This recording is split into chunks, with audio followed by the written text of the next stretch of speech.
All right, so I'm from Atlantic City, New Jersey, and yeah, I grew up there all my life. But I've been living in Philadelphia for the past 5 years. So yeah, that's what I call home now. I guess I'm a special ed teacher. During my work with Protect the Protesters, I've been working at the anti-trafficking program. When I was younger, all I wanted to do was, of course, the whole cliche answer, me wanting to be a doctor. I was going to help people. I focused on the sciences in high school, went to college and realized the sciences were a lot more isolated and there weren't a lot of people around.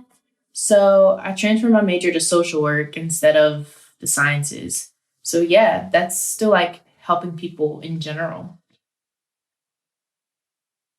So I guess job role right now is a special ed teacher at a high school, but also within everything happening with COVID-19, just mental health and stress and anxiety and everything else happening in the world, I transitioned from that into the role that I am now, a program coordinator at the anti trafficking program.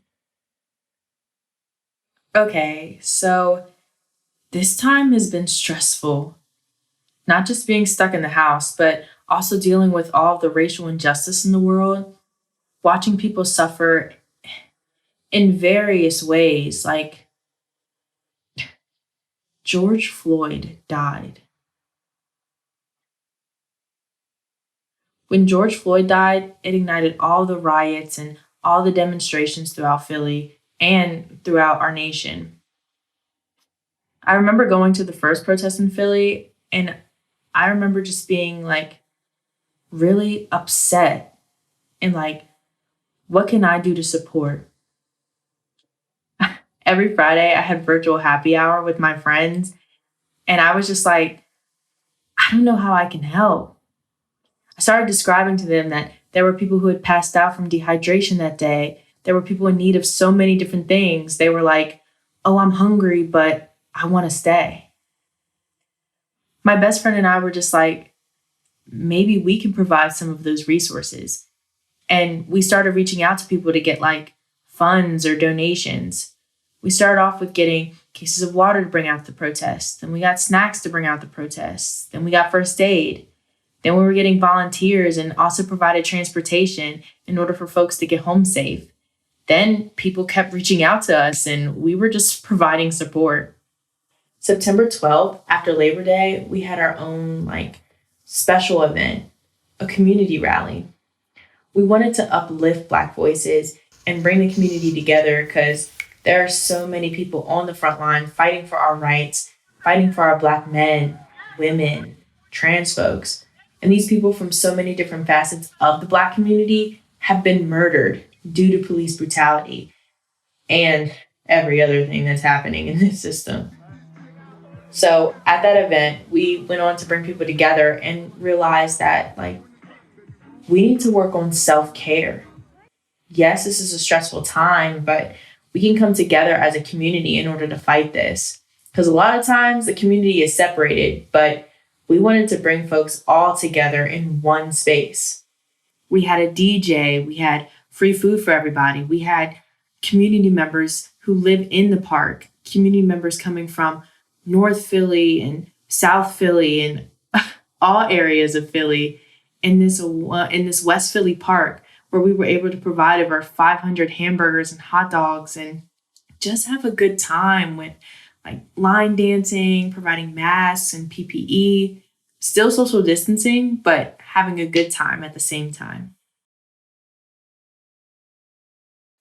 I never thought we'd be deemed essential.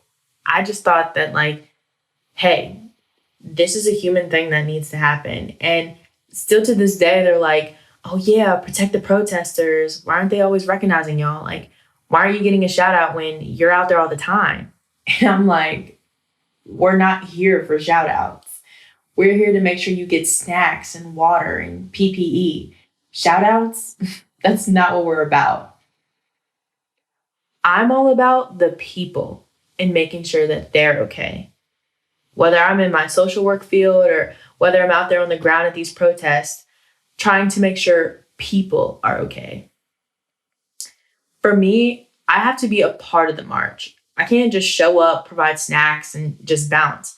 I'm out here providing snacks and water with volunteers on our team who are providing these things during the march. Because in the beginning, they say, "Oh, I'm not thirsty." But towards the end, yeah, most people are so thirsty. Keeping the spirit alive, making sure that like we're protecting one another. I don't want to keep waking up or hear the news or get a text message or go on Instagram and find out like another person was killed. Another person is suffering from something else that's like stuff we should not be suffering from right now, especially things around racial justice when slavery happened over 400 years ago. Like, we should not still be talking about this. Well, we should still be talking about it because it's still happening, but we should not be concerned with this because these are things that just should not still be happening right now. I guess I will say that fear has decreased as in like being afraid to go out and something bad happening to me. Before, I felt like if I go and something bad happens, I'm just gonna be so angry. And I'm like, I don't know how I can control that. Like, I just didn't want to go. I remember like my roommate, she kept asking me if I was going to go like 4 or 5 times, and I kept saying no. Eventually, something in my gut was just like, you gotta go. I saw so many different things happening that like I'm getting teary-eyed and I'm just like filled with all this emotion. And then as it went on, all these emotions became like joy. I'm just happy to see people out to promote community and also promote the Black community. And so many allies are coming out and being consistent, which is key. The main fear now is for anything to die out and not continue. That's an interesting question. Getting to the other side of this, I feel like a lot of times you see so many people out doing their own separate thing, and it's like, oh, yeah, we're doing things, but they're not really connecting and people weren't communicating with each other. Just knowing that, just to understand that, like, some things are just wrong. Racism. It's not an in between gray area. It's knowing that there's some issues out there that we can't just. I just hope that some people can understand that just because things don't affect them doesn't mean you shouldn't fight for them. Yeah. Just knowing that your actions do help others. Just to know that, like, sometimes you can do something that's not just for yourself. A more selfless world. Oh, didn't know that was going to be a follow up. uh, I believe the vision is attainable. I believe it would take a long time to get to that vision because of all the inequalities in the world. But I hopefully once people start seeing change occurring, we're recognizing that like even if it's slow, it's still moving. I would like having that equal foundation of equal education where a lot of the community can be educated. When I say education, not just like math and English and all those types of things, I mean like having the emotional intelligence.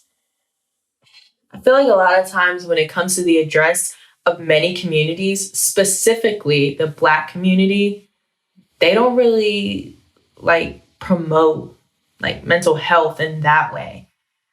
Just having more emotionally intelligent people. So we don't have to always be in that like survivor mentality in order to fend for ourselves and fend for our family. In order to move forward, we could start promoting selflessness and connecting in order to support other people. And then we'd be in that more selfless world.